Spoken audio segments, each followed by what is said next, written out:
I had this convictions that I knew that my life is so short, and how I invested with this gift that God's given me, it matters of how I use it. I can make it living doing it, or I can be a blessing and doing something Yeah. that has no money in the world can put money on. And that's my greatest cheerleader is my faith.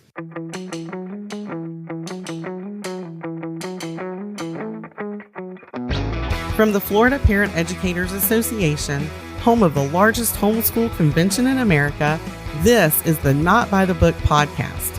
I'm your host, FPEA Chairman Suzanne Nunn, and together we will hear from guests who share their journey to who and where they are today. Each one of them at some point left the expected path, ripped the page out of the book that says you have to do it like this, and made their own way. I hope these conversations inspire you as much as they do me. Today I am talking with Davy Liu, founder of Kendu Kids, and a former Disney animator for many well-known films. His journey is a challenge to the culture he grew up in and a testament to how each of us is created uniquely to impact the worlds we live in. Listen now to Davy's incredible story. All right, tell us a little bit about your family and growing up in Taiwan. Grew up in Taiwan in 1968. Yes, I grew up in Taiwan where every kid, we all are Chinese and all strive to make straight A's. But growing up in Taiwan wasn't easy because when you're born Chinese, you're supposed to make straight A's. I grew up with straight F growing up. I'm the youngest of seven. I have five sisters, straight A, my brother straight A, so I'm looking at myself like, what's wrong with me? So my mom always thought maybe God gave her a Forrest Gump, so it wasn't easy. And then so grew up in Taiwan, but it was so good that my dad always tells me I can do all things through Christ, but it didn't make So any sense he, to me when I'm making straight A's. yeah. So there's a lot of pressure for education in your For culture. Chinese Yeah. for Chinese culture, it is. It's Yeah. academic. It's like the thing to do when you grow in Chinese culture. Yeah. And yeah, at that point in time, your father, if I'm not mistaken, had a business, a bread store. Is that correct? Right. And He's so, very, and yeah, and he was a man of faith. that's right. Yeah. So he was encouraging to you Yeah, because regardless. I grew up, I recognize that he makes bread, and he says Jesus is the bread of life, and Yeah. yeah. So unfortunately, he has a son named Davy that just can't make straight A's, and I know that to the Chinese family, it's face losing face in some ways. For my dad, I know it's not Right. easy for him. Well, if academics at that age were not really your strong suit, had you Mm. begun to recognize things in your life that you were drawn to or interested in at that young Well, age? no, it's only art class that I had in Taiwan. We don't have art or sports, so only art class that I have in the whole entire elementary in Taiwan was history book because it's in everything's in kanji, so everything it's all words. And only time that I Okay. see pictures is history books that you see a few portraits of this hero legends or someone famous. So my Mm, distraction was really putting mustache or give him a new hairdos or a new give him a new facial makeover. That was the way I learned my art in history and that's- books, textbooks, and I mm. just draw straight on it. And I got so good at it, my entire classmate, everybody rotated, and I got to draw all the entire classmates different version of Chinese hero history heroes. Yeah. Oh, that's fantastic. I bet the teachers loved that, right? No, so what happened is it's disrespectful to draw on the previous president of so and so. So I got Oh, spanking for every stroke that I draw on the books. So spanking was quite popular in Taiwan at the time. So mm-hmm. I got the most spanking in the world, and of course I got so tired of being spanking because that's all I love to do. And in Taiwan, with blackboard, this giant, literally blackboard, and when it's empty, I always draw a caricature of the teachers or math teacher or so on and so on. Of course, they figured out who did it. So yeah, I had an ADD HDD growing up. Also, we didn't know what that was. I couldn't sit Right. still, so my mom had me play piano, just like with all the Chinese. kids. I play piano because every Chinese kids play piano. I played it for 8 years on page one for 8 years, and I just couldn't move forward with music either. So I know I was a great disappointment in some ways. I just didn't excel as a normal Chinese boy. Yeah. And how did that impact the dynamic of your family growing up? I know you said your father still was very encouraging to you and, you know, told you you can do it, right? You can do this because you can do all things. My mom and dad are very career driven still today. My dad Mhm. is turning 100. I'm here in Taiwan. I'm going to celebrate his 100th birthday. My dad's still working, so I'm just letting you know my parents are very career driven. My mom's 85, still working. Wow. So unfortunately, they didn't really pay a whole lot of attention. They had tutoring. They really tried so hard. I have all kinds of tutoring growing up in Taiwan. Hmm. So I just couldn't excel in all the academic study. I mean, I would say they just kind of surrender, and they just, especially my mom. I think my dad has a stronger faith, maybe sometimes blind faith. But my Hmm. mom, the tiger mom, she is just so driven. She want to make sure I grew up to have a steady job. He always says, "Hey, get a good grade so you get a steady job." I Right. recognize that she loved me, but boy, it was hard for her. She did not know. So that's why she decided to immigrate me to America. When I came to America in 1982, and most Chinese kids come to America, they go to California or New York. Here am Right. I. I went to Orlando, Florida, 1982, and How there's old were very few. you? I was 13 years old, 13. and Okay. yeah, it was a culture shock. I went to a school in Orlando, Florida, in Howard Junior High, and then man, the whole entire school was all black kids. I didn't know that. That's crazy. I was so naive. I said, "Mom, yeah, I'm in America. What state? I'm in the state of Africa." I was like, that was my naiveness of just my my geography at an F, obviously. So So did you move here and immigrate to live with family that was here, or was there a host home that my you were dad, in? my dad opened the first Chinese restaurant in Orlando, and he was the Oh investors. wow. So that was our immigrations. We didn't know anybody. We had no relatives. We showed up here because we heard American people love Chinese food. So if you have seen the TV show That's called Fresh Off the Boat, yeah. that's a spin-off of my family immigrations. So that's the That's comic of great. me trying to merge into American culture with a Taiwanese That's background. that's funny. Now, do you say that as a joke or is it actually a spinoff of your family? It's a spin-off. It's 100. So I did a TED Talk. I did Yeah. Government's TED Talk, and the writer, the inspiration of it, they heard. So, the joke is, when I show up in a black school, all black school, all the kids thought every Chinese kids are related, right, to Bruce Right. Lee. So I didn't understand a word of English at that time. So my mom told Mm. me, if any American asks you a question, just say yes. So these black kids were asking me, "Hey, do you know karate?" I said, "Yes." "Do you know Bruce Lee?" I said, "Yes." "Do you know kung fu?" I said, "Yes." Then they asked me, "What color is your belt?" And I looked down. I said, "Well, I have a black leather belt from my junior high. That's what every Chinese kids wear is black leather belt in school." So I just said, "I have black belt." I just answered directly. And they asked me, how many degrees your black belt?" And I looked down. I have 8-hole punch on my black belt, and black leather belt. I just say I have 8-degree black belt. So these are the comical stuff that a young, innocent, naive child. I mean, I was just answering the questions, and Right. so that was this wonderful, comic things that happened in the culture crash. That's funny. That's great. So you then 13 on, you were in school here Yep, in Orlando, in Florida. yep, And yep. how did you perform there? Like, what was your experience in school once you moved here? So like I said, of course, I was clueless, right? I barely memorized 26 alphabet. Mm. Pretty much everywhere I go, I have to carry this thick of a dictionary in Chinese and English and find out what every vocabulary means, and it was so hard. And so my saving grace was my art class. I had an art Okay. class, and then this teacher named Poppy Kincaid, she gave me this big sheet white paper, huge, and she just says, "Young man, in my class, you don't get tests. You just do what you love, what you draw. I'll give you a sheet of paper. You have tons of sheet of paper. Young man, you get to draw." And she told me, "Davy, you can do it." I was like, wow, man, in Taiwan, with all the teachers and tutorings, even my parents, no one ever told me I can do anything.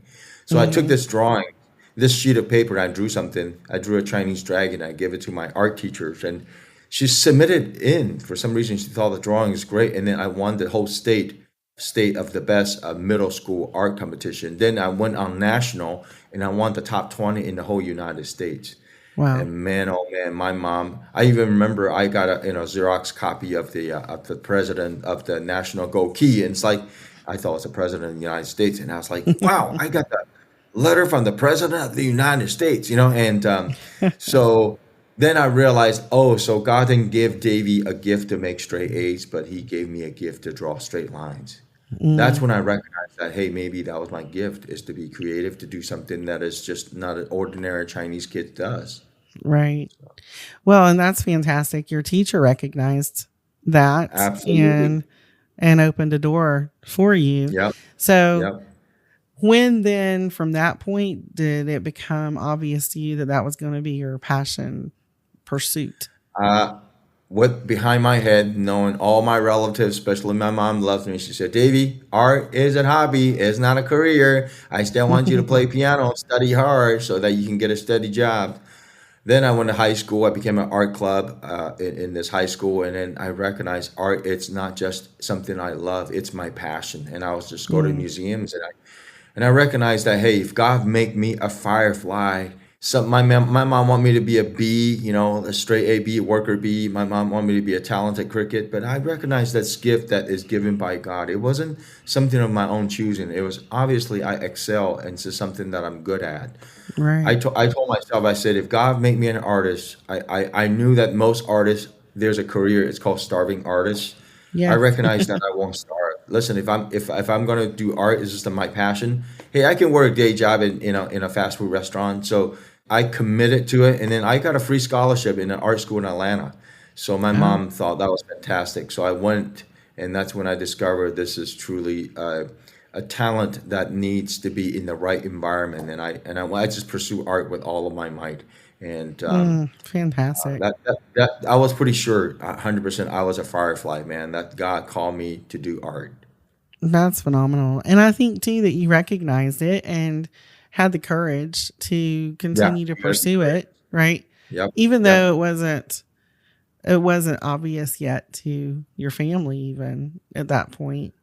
Uh, Because I know that with your cultural hmm. background that, pleasing your family was important Yeah, too. yeah. And it And and it has my so that's parents' endorsement. yeah. And that's a dynamic that is sometimes hard to overcome, right? Yeah, Um, yeah, so you went to school in Atlanta. You got into an art yeah, school. What was your yeah. first real job that you were able to find creating A art? real job. I want parents to know that go to right art school is important. I went to school; it was Mm, free scholarship. I only paid $50 for the first year. I recognized that school was teaching abstract and it was very liberal. And I mean, just it was. I mean, this is 1986. I mean, every kid is mm-hmm. walking around with tattoos and piercing. They all look like artists except Davy. I mean, I don't have a piercing or tattoo. I just didn't want to spend time, creating on my face. I want to spend time on canvases. So Right. I recognize this is not the place I want to be. Everybody want to be a Picasso. They think that when they graduate, their painting is going to be worth in millions. I want to learn art and I want to learn how to draw. So I fought with my mom and I transferred finally on the third year, I transferred my school year into Ringling in Sarasota. Okay. That's when it changed everything. I mean, going to the right art school, if your kids are serious about art, you really got to put your kids in the right environment and the right school that teaches kids how to survive in doing art. I mean, doing art is Mm, no joke. You want to make it a career, it is nearly impossible. They say that people that pursue art, less than 2% graduating after $100,000 school tuition debt, less than 2% survive and making this as a career. wow. So when I changed that art school, that school taught the basic stuff, foundation art, and I recognized I want to be an illustrator. I didn't want to be a starving artist. And then I Mm-hmm. recognized that when I graduated, how do I make art as a career? That was very clear to me, and I so appreciate the school that I went. And of course, my mom. wasn't happy the fact that I left the school that I could have free tuitions and 4 years of, Right. 4 years of education for free with a degree. But the Mm-hmm. difference is what art with the most academic, it's that the art doesn't require a degree. So when I was went to school in this great school, I learned how to draw a figure, and it was the third year that Disney came to our school, and they were looking for 8 kids out of the whole entire world, and our school was considered in their radar the academic classical school, and Mm. they were looking for kids that can draw like Michelangelo, and I was one of those kids that drew, and I was an art nerd. I love art. That's all I think about is I want to do art. I want to use this gift God's given me. I want to worship and glorify Him with my life, with my art. Yeah. And you've been able to do just that. I mean, we'll get to that part of your story as well, right? Yeah. So you're at Ringling, and how old are you at this point? At this point, Early 20s? I was 17 years old when I 17. went to England. I was 17, and that was my third year. When I switched over there, I'll tell you, it was such a different world. I mean, art school there are different hybrid of art school. This art Mm-hmm. school have flipped and changed my life. I mean, just the classes, the contrast of what they taught. I remember the first and second years I fought in Atlanta College of Art. I said, if every person can be an artist. You can just take a paint and just slash on the canvas, and that's called art. I had an argument with the art professor. I said, "What is art?" I said, "If I come to art school here, and then I have to spend more time writing an essay of this abstract paintings of whoever it is. It's every kid was just doing all this crazy abstract stuff, and then they were doing drugs and they were partying, and I didn't want to do that. I knew that that's why you become a starving artist. How do you Mm. really become an artist that you can make a living? And I guess maybe that's part of me that inside that I always think about and being responsible. I can't live in this fantasy of thinking that, yeah, man, I'm just going to be this genius when I graduate and everybody's going to buy my painting and bow down and worship my art. That is Right. so far from the truth. And I think a lot of kids today, with all these social media and stuff, they have this mindset thinking that, they don't have to work hard. You have to work hard. As an Yeah. artist to be great at it, you have to work at it. Yeah. I've seen that. I know several kids that have grown up and gone into that field. Right. And I know it's not an easy field at all. No. But Yeah. it's just something that when you have a passion for it and you enjoy it, what a blessing Right. it is to be able to find a career Oh, in man. that. So good. Yes. So so Disney came and they found you there. Yep. And did they ask you to come on and hire you? Was it like a full-time career choice, or was it just Yeah. I wish it contractual? was that. It was that easy. So it was every Yeah. kid submitted portfolios to Hmm. Disney. They have to submit it to portfolio in, Yeah. mail it in. I think they have like 10,000 portfolio every year to look for out of the, That's then they crazy. only look for 8 kids. So unfortunately, I failed on the first time, Okay. and then I failed on the second time, Hmm. and I failed on the third time. But I'm resilient because I don't take no for an answer. And Right. honestly, Disney animation, it was so hard. It became like, okay, I want to do this because I want to prove that I can do it because I Right. can do all things in Christ. So on the fourth, and I remember on the second try, third try, most people pretty much just like, okay, I'm not wired for this. The professor, the art teacher, all my friends are like, Davey, forget it. What do you think? You think you're that good? So they just told me don't even bother, because being rejected by Disney is such a big trauma. So on the Mm-hmm. fourth time, I didn't graduate from college. Still, my mom didn't know. So please, I hope my mom's Yeah. not listening to this podcast. I She didn't may not hear. graduate. I never got my BFA. I got hired, and Disney hired me finally on the fourth try. So That's I went in amazing. there as an internship. It was a 3 month internship Hmm. in MGM Studio, Florida, Orlando. Right. We were in this animation tour. At that time, it's called, the animation tour in MGM. And we were there. There's 8 kids coming from all over the world. And I'm the only local Orlando kid got into there. And then we were trained with all the best animators in Disney. And I got to learn, Wow. the Disney culture and the Disney story and the magic of Disney and just everything that Disney Hmm. wanted to train us in that 3 months. And I learned so much, and I would say that was the beginning of my art school was in Disney, And then after 3 months, they saw my portfolio and did amazing animations for them as a final thesis. And not everybody got hired, but I got hired as a Disney animator Great. in 1990, In 1990, September. okay. September, yeah. And so that's phenomenal. And what an amazing opportunity. That's not something everyone can have Yeah, experienced and say that yeah, they've yeah, done.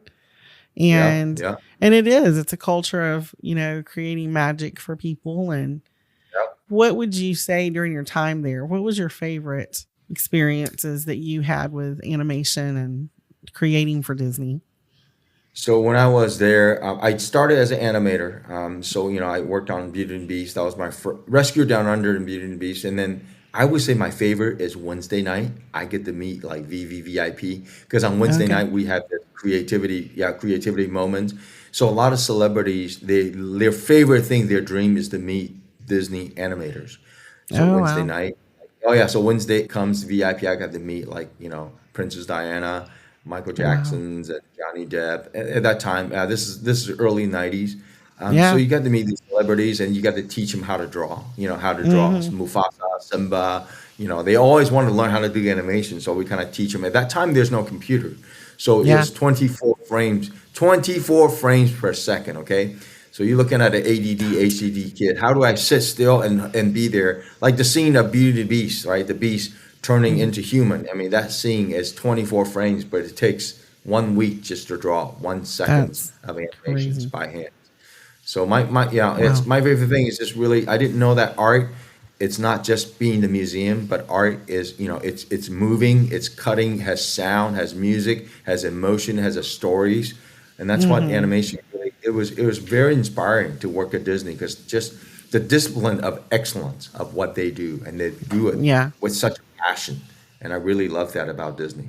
Yeah, and I would say that that's true. Just being a consumer of, that culture, Yeah. it's excellence, and it's not uncommon for people that I work with to hear me say, "Okay, I want it to be Disney level," like Hmm. because Yeah. it's just part of what our local community really understands is that's a culture Yep. of excellence. Yep. But so you were there. How long did you work as an animator for Disney? Yeah, so I eventually realized that this ADD HDD boy is not fit to sit in front of an animation desk. So I Mm, told my boss of my boss, say, hey, I threatened that I'm going to quit if you don't let me move out of this department. So what I really love is storytelling and designing backgrounds and painting. I love painting. right, I miss painting because everyday animation is just paper and pencils. So I said, right. can I do background painting or maybe? So eventually they moved me on to a different department that is not sitting still and draw, characters, by seconds. So I eventually moved into different departments and I got to try the best department was the development.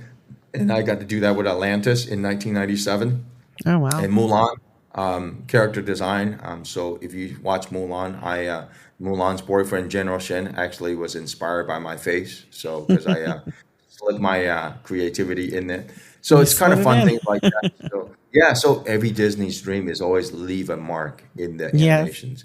So mine's a Yeah. little bit more obvious. So I That was is in so Disney funny. total time, maybe ins and out about 8 years. And Okay. I went to Warner Brothers. I went to Warner Brothers to work on Space Jam. So eventually I transferred. I moved to LA. And then I left LA in '95 after the Lion King because Lion King was making so much money. And then I went to work Hmm. for Warner Brothers. Then I went back to Disney. Then eventually, ultimate dream job, I went to work for George on Star Wars in 1998 up in San Wow. Francisco in his. So So Star Wars. That's amazing. Did you thoroughly enjoy that? I thoroughly enjoyed it. That's a totally different world. It's still animations, but boy, their Hmm. discipline of excellence, it's mind-boggling stuff. I get to do production design. It was such a different world. It's very different than what Disney does, but it's still similar with excellence, creativity, just the discipline that they do, how excellence that they hold in every little things that no people wouldn't see it, but we are so intentional about making everything, every second, every moment, to have an awesome experience of storytelling. Yeah. So it must have been pretty amazing to this like young child who was making F's, right? to now be living in this world, right? Your journey and where it was taking you at that point must have And just been incredible to you.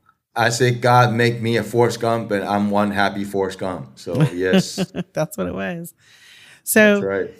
so you have been able to work on, I would say, if you didn't care for a moment, to just kind of trickle down the lane with some of the things that our listeners will know that you worked on. What are some of those movies? And Well, the biggest one. Now I'll start naming. I'll Rescue Down Under, Beauty and the Beast, Mhm. Aladdin, The Lion King, Mulan, and then I went to Warner Brothers on the Space Jam, Iron Giant. See Warner Brothers. There's another one, uh, and then went back to Atlantis. Those are the bigger one that people know. Yeah, There's a lot of small stuff people probably right. never heard of, like Home on the Range. Nobody Oh ever heard of yeah. that, but that's films. So. So and then Star Wars. And then So Star Wars, uh, ultimately, yeah. I that's worked on all the fantastic. Lion King 1, 2, and 3. That Okay. was, Lion King has, people probably didn't know, there's actually Lion King 1 and 2, and then 3. They released Yeah. DVD with Disney. Yeah. Right. So you've had then all these experiences. You've worked for all of these really great productions and movies. And when did you decide that you were stepping out of that and moving into Well, your the new biggest passion? part, was hard for me because I was a believer. I think in 1990 when I was in developing Atlantis, and I was up in development. And development is not everybody that can get in there. There's only very few people that work in the development. And what we Mhm. do, we develop stories and films that's going to be coming out in the next decades to come. And when I saw that they were spending 23 million in Burbank, Disney, and they were developing a film about a boy want to be a girl. Mm. It was heartbroken. My dream was shattered. It's like, wow, I am working for the largest children's ministry, and they're making a full feature animated film about a boy want to be a girl. Yeah. It was a great awakening for me. It's to think about, wow, man, here's God-given talent that I have, and then do I want to use my talent to do something that's going to impact children's forever and ever? Hmm. I recognize that these powerful animations are very impactful to children's and to even adults. And Right. with my convictions, that's the part of the reason I love Disney. And I also, when I saw, like my career, it's like my job as a filmmaker, it's like you want to win Academy Awards, and certainly Yeah. I want to win the Academy Awards for my mom. Because my Mm. mom always, like every time I have my film, Lion King or Beauty and the Beast, come out of the theater, my mom wouldn't go see it. My mom would talk about my next door neighbors, like, hey, did you know your so and so, Miss Chen, Miss Lee's, their kids are lawyers, they graduated from Harvard. It's like my mom wouldn't have anything to do with my Disney films. And then Yeah. I really care about what my mom thought. So in my heart, here I'm 28 years old, I still have this whole, I want my mom to be proud of me. And so I wanted Academy Awards. Well, long story short, it's like, what is my life at the end? Am I going to go to the grave and go to heaven, bring Academy Awards? Mm. Or am I going to use my gift to really, to bring a good, wholesome hope and quality morale to children's? And when I saw what Disney is doing and what they're doing for the rest of the decades to come, it was that conviction that I want to make a difference. I want to begin to make films that has heart, just like The Lion King. The Lion King's a story of Moses. I want to make that kind of same genre that kids will learn. What courage is, what is honesty, what is love, and what is this moral compass is for children through animations. And I saw what Walt Disney did, a Kansas boy, Yeah. and he has a heart for children, and I want to do the same thing. So that's when I recognized in around 2000, year 2000, I was a workaholic. I would do animation at daytime. I had an agent in New York, and I was doing illustration at night for like Time Magazine, Live Magazine, Mm. GQ. I had to turn down Playboys. I mean, I was doing all Yeah. this big, epic publishing company. So that's what I was doing. So I was doing this full time in year 2000 because I won the best illustrator of the year in America. And So that allowed me to quit my full-time job and doing film, and I can focus on my illustration. And I have now spare time to do and write of the film that I developed when I was working in this major studio. Now I have actually hire writers, and I start developing these content in year That's 2000. phenomenal. That's Thank you. phenomenal. So who was your biggest cheerleader when you decided to make that decision? When I left my six-figure jobs, my first wife left me. My Yeah. parents discouraged me, tell me to go back and get a job. I think everybody were thinking I lost my screw up there somewhere. I would say my biggest cheerleader was my faith, my convictions with my Savior, Jesus Christ. I would say that was my biggest cheerleaders. I had this convictions that I knew that my life is so short, and how I invested with this gift that God's given me, it matters of how I use it. I can make it living doing it, or I can be a blessing and doing something that has no money in the world can put money on. And that's my greatest cheerleader is my faith. Well, that's phenomenal. And I think that so much of the time, when we make those decisions in our lives, we're hindered in pursuing something that we know is a passion that we know we're being called to do. Yeah. Because sometimes there is a sacrifice with those around us who don't cheer us on, who don't support those decisions.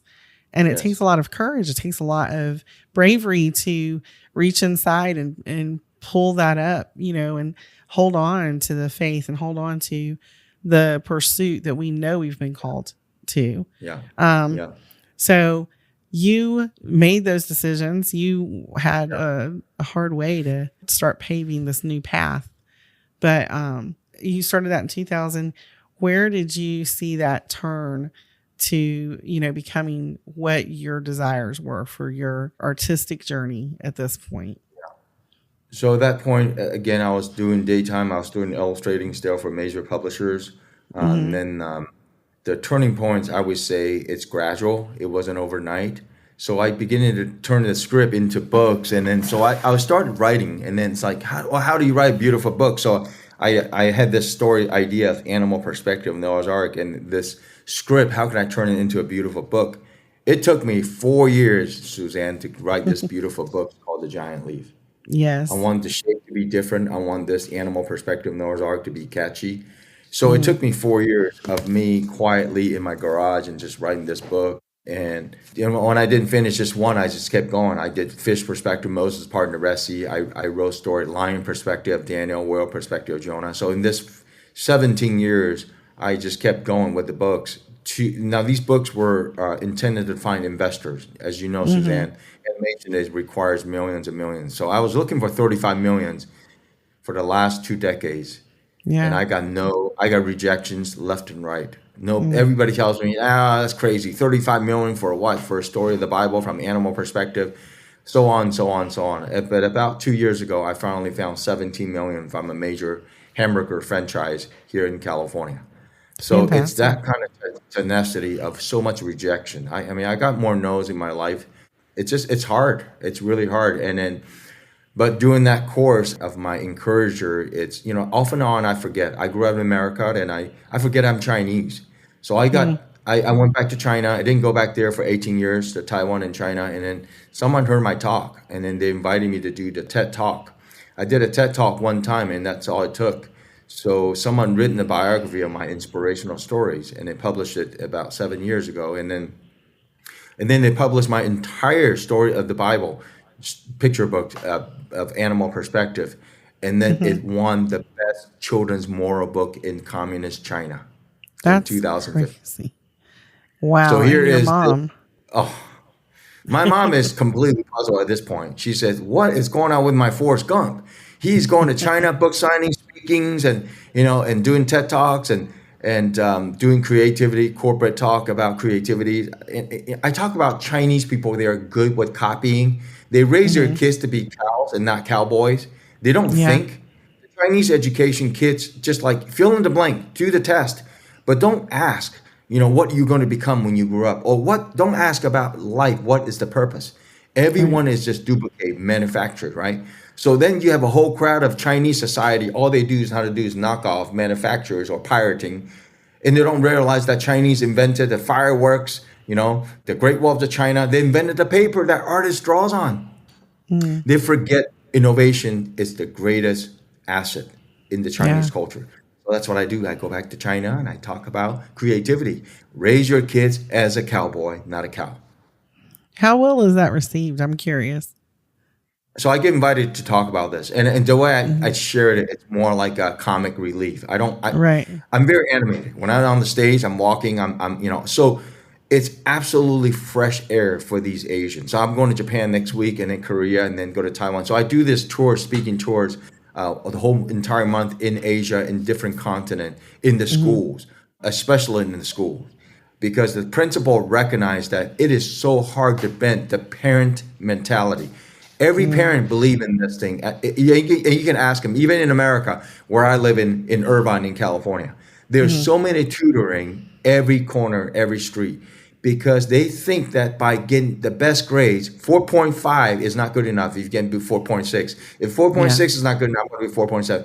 They're so driven in this competing. Like, if my kids make good grades, if your kids take karate, my kid's going to take karate. If your kid's too violent, the kids become the victim of competitions, and Mm. these poor kids have no childhood.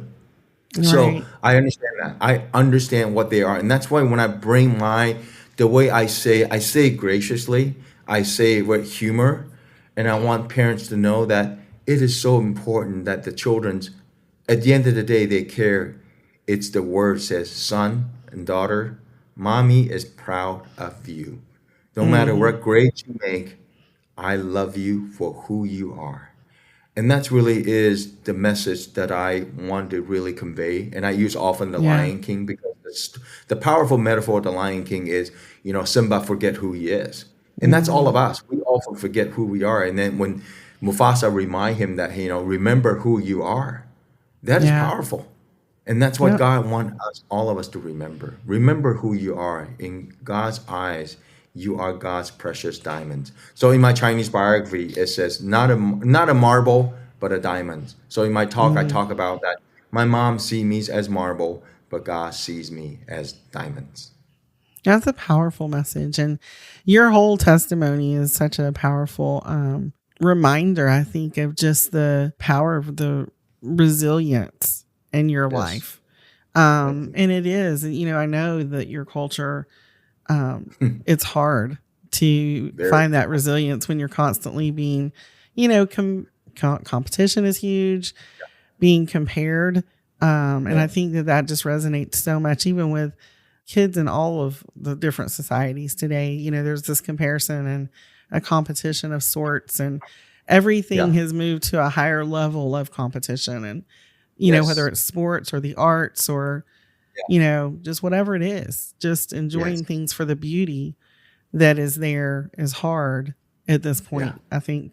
Yeah. So it's important to convey that. And I think that that's an Yeah. amazing way for you to pour back into the culture that you understand very Yes. well and to have a Yeah. huge impact, Yeah. on those lives.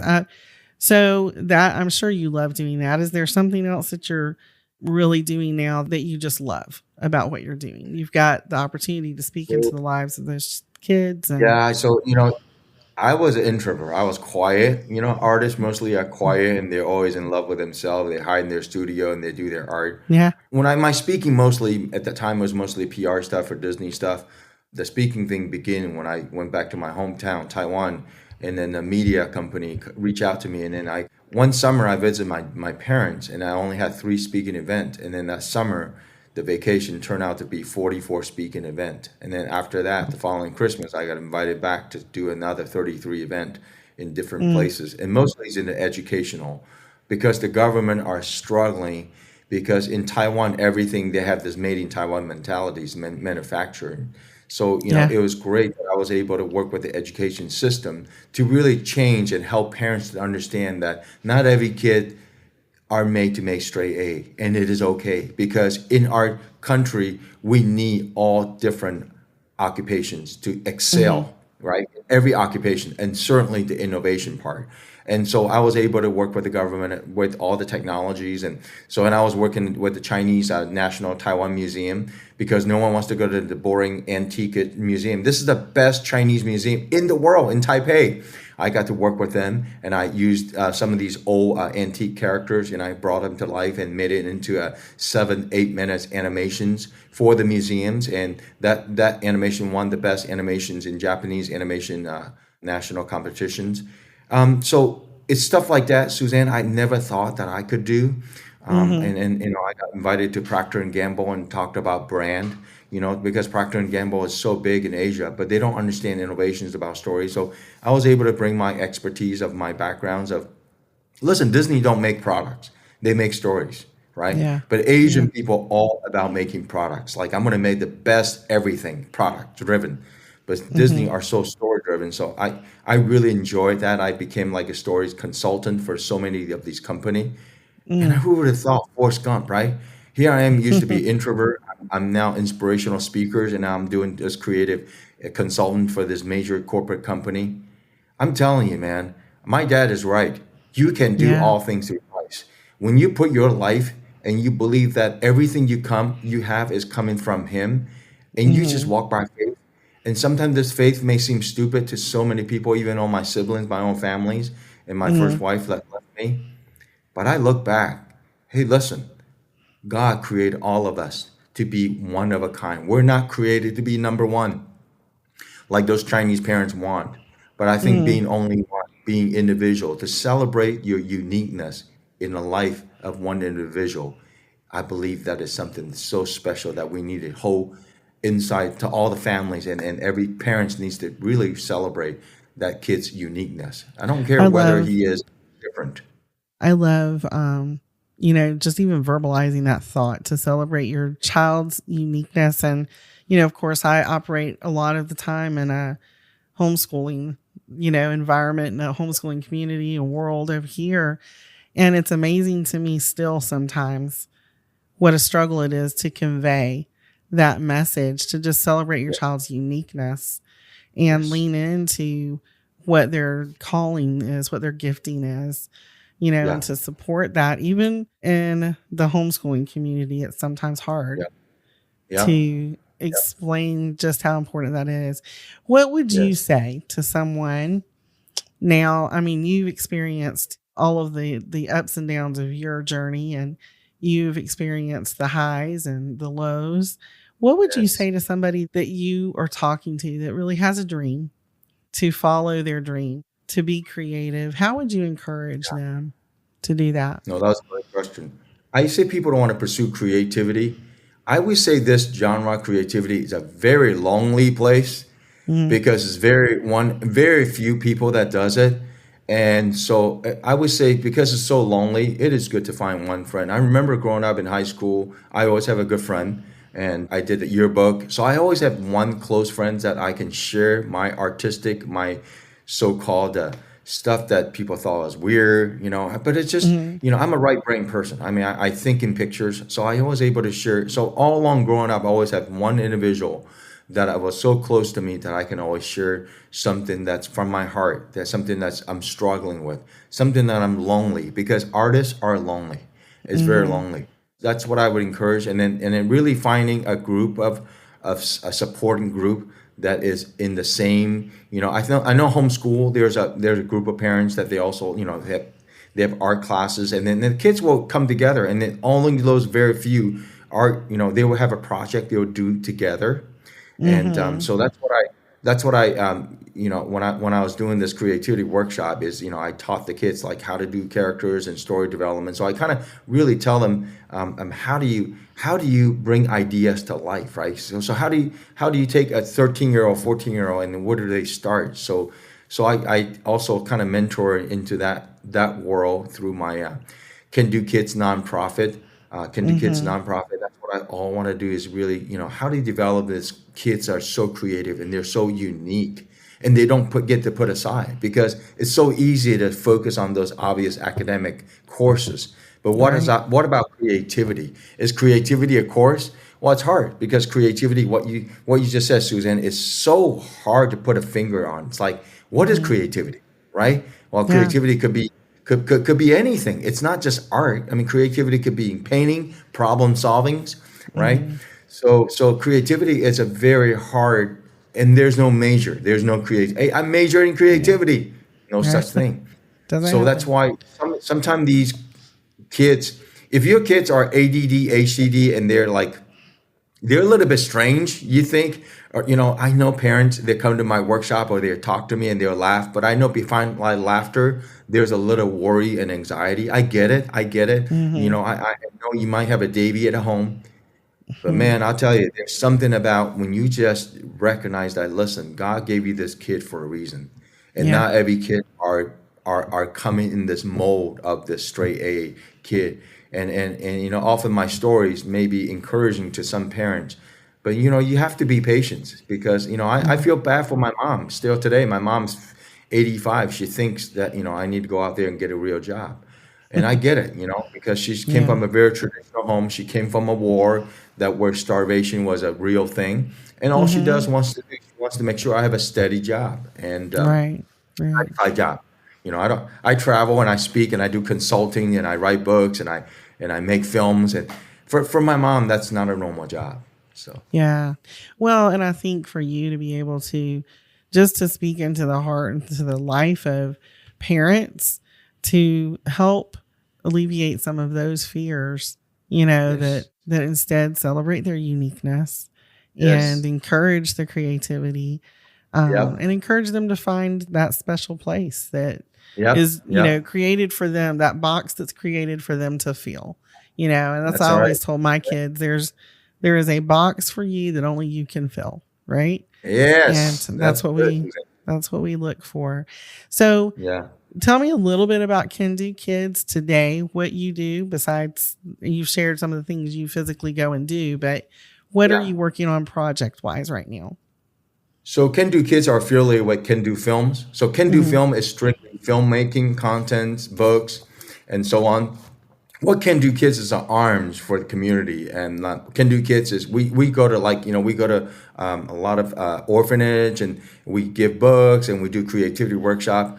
I used to do creativity workshop for Disney, and then that's where Yeah. the celebrities will come and they'll pay a lot of money to do this creativity workshop. What Kendu Kids really does is really provide content for the churches, VBS, Sunday school, for the curriculums. We have Bible curriculums. How does Hmm. kids learn Bible from animal perspective? So we really bring the creative aspect of how they can learn. So, and then the big things that creativity that we do here in Can Do Kids is very different. It's we only give them a sheet of paper. Nowadays kids they're like getting right into cell phones, right? This right here Yeah. could be very deadly to Hmm. creativity because one type of fingers they don't have to think. In our creativity workshop, it's always start with sheet of paper and ends with sheet of paper. It's Hmm. really using their creativities from here. They have to absolutely rely on this and a pencil and piece of paper. And that's Yeah. all they all going to be doing is storytelling, creating their own characters, and work together, team spirit. So we want to develop these character, team spirit, self-esteem, communication skills, right? Right. Edifications. How do you encourage others? How do you tell them you can do it, right? So can this can do things become tangible for kids that so from Monday from nothing they come to my workshop and then from Friday they go walk away with the animated film that they directed, they produced it, and they get to be part of it, whether it is the storytelling or the managing or maybe the producing part or making the music, all of that. It's all A to Z of a process of creativity in our Can Do Kids ministry that we do is really developing kids that believe that I can do it. That's amazing. I love that. And I love your books. I've had an opportunity to see them. I'd like to say to anybody who's listening, to us right now, I met you in Florida at the FPA Homeschool Convention. And, Yes. you have been there and people can connect with you there. Where else can people connect with you? Yeah, you can just go on our website here at Can Do Kids. Can Do Kids, well, Can Do KENDU Kids right here, candokids.org. And you just go over there and then just tap in. You have heard Suzanne's podcast, and you can get a hold of me there. Perfect. I appreciate that. One other question. I love to ask this question because, you're talking about the power of story, the power of storytelling. And I think that, the story of our lives is shaped and formed and impacted by the things that we see and the things that we read and the things that we hear. And I always wonder, when I'm hearing about people's life, their journey, was there a quote that really impacted your life? Was there something that stuck with you that you heard, whether it was in a movie or from a parent or a book, that encouraged you in the depths of your soul while you were working towards your passion? Well, I have to say, despite of me being lost and confused, I still so appreciate the power of this word. And even though it's written by Apostle Paul, but my dad always, when he writes letters, snail mails, when I was in college, when I struggled, he always ends, and he written in Chinese. And I'll say it in Chinese, 我靠那加给我力量，我凡事都能做. My dad would always write that every time finish his letter. He'd always says, Davy, remember, you can do all things through Christ who strengthened you. And that's stuck. And I would say that became, And I would say my dad really, as busy as he is, he doesn't really know why his son struggled with what he struggles. And here I'm in art school. I just thank God that God protected me. I never got into drugs or party or drinking or smoking. I just never had interest. And I remember before I was born, I was dead. According to my dad's journal, and he has a very famous biography, on August 14, 1968, a baby was dead in the mother's womb. I was 10 days dead in my mother's womb. I had no heartbeat. And they were going to do C-sections of my mother's womb. And then right before C-section, my dad prayed. And my dad says, if God changes his mind, this boy is your boy. And of course, when I was born, they found a heartbeat. The doctor says, you sure you want to keep this baby? Because he is going to born with mental illness. I injected needles into his brain. He was dead. He was supposed to be dead. I don't know how this thing happens, but your boy, go through mental illness or autism or artistic, but God made my become artistic. So, I just think that God is God in a God of miracle business. I still know that my dad always reminded me on my birthday that you're a miracle baby and you're not supposed to be here. But if you're here, obviously God brought you here for a reason. Sometimes it's not clear. We don't know why. I'm 56 now. The more, every year that I celebrate my birthday, the more clear that verse, I can do all things through Christ who strengthened me. It becomes reality in my own life. Thank you. That's so important. Thank you. I appreciate you being with us today. I appreciate this podcast. We can do it. We can do it. Thanks for listening to the Not by the Book podcast from the Florida Parent Educators Association. To learn more about homeschooling in Florida or to find resources to help you on this amazing journey, visit our website at FPEA.com. If you have any suggestions for future guests, contact me, Suzanne, at notbythebook@fpea.com. Thanks again for listening, and be inspired to live your life not by the book.